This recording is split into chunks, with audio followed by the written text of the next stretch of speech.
like, well, if that's 100% scam, then like, what would I call, like, say 80% scam? Well, like Bitcoin SV is one example. This is Craig Wright's fork of Bitcoin. Like theoretically, it's a blockchain, right? It's a fork of Bitcoin. It has 512 megabyte blocks. If you really wanted to, you could use the blockchain. It satisfies the properties that you can send transactions onto it. You can probably use it as a backup to store your files if you really wanted to, just because it has so much space. It might fail, but like but at the same time, like, as we basically said, like Craig Wright is a scammer, and like half the community is just totally batshit insane. So the humans of a particular cryptocurrency is what makes for a scam, and not like the humans at the top that have a Yeah, voice right. guiding the community. Yeah, like I think, in the case of BSV, like the humans, they make just completely wrong and just obviously wrong claims about like what BSV is capable of accomplishing and like what it conceivably could accomplish.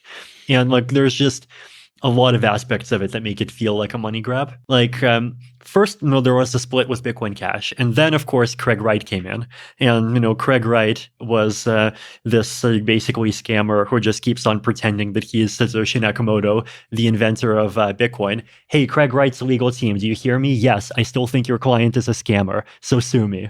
This is definitely going to be depth first search, because I got to ask you about Greg. Because there's people have been contacting me, and I'm trying to figure out like what is up with this human being. So for people who don't know, there's somebody who is let's start. There's Satoshi Nakamoto, who is the creator of Bitcoin, who's anonymous. And actually most really big people in the cryptocurrency space do not, like yourself and others, do not dare claim that they are, even for fun, Satoshi Nakamoto. In fact, if Satoshi Nakamoto is still alive and is like, if say you were Satoshi Nakamoto, it seems like the thing he would do is probably, or she is, try to remain anonymous. On the flip side of that, there's a guy named Craig Wright who continually keeps claiming that he is in fact Satoshi Nakamoto and keeps suing a lot of people. So on him, if we could just linger on him, what do you make of this character?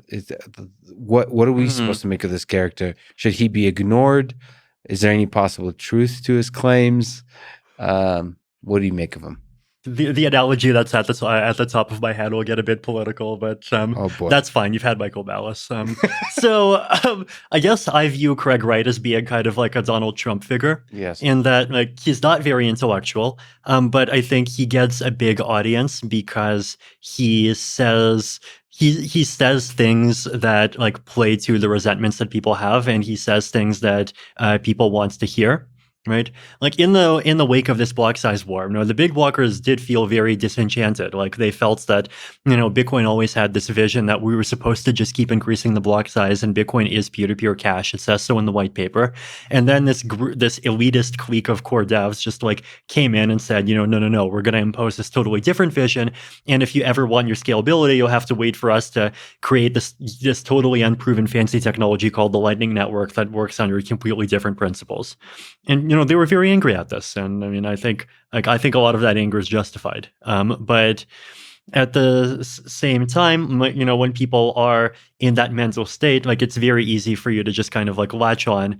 And if you find someone who expresses anger at the same things that you're angry at, and also like seems like someone who's strong and seems like someone who might be good to rally around, it's very easy to just like get behind that. But that extra part about where he's Satoshi Nakamoto, I don't understand why that's necessary. I think that's, he could have done it without that, but that just, it's a marketing strategy. Like it sort of gives him more salience. Like there's other big block personalities, right? But what's the difference with Craig Wright? He's not just a big block personality. He's potentially Satoshi. And he did say all the big block things, right? Like he talked about how, the concept of a fee market is fundamentally like economically wrong, and it should be a free market, and you should be able to have blocks as big as you want. Like he repeated all the talking points, and so a lot of people were kind of sucked into that, right? And so he unfortunately was able to basically dominate a big part of the Bitcoin Cash community for a long time, and then Eventually, of course, more and more people started to catch on. He would just say technical things that are completely wrong. His understanding of the technical depths of cryptocurrency was lacking in a way that Satoshi Nakamoto certainly would not. Yes, exactly.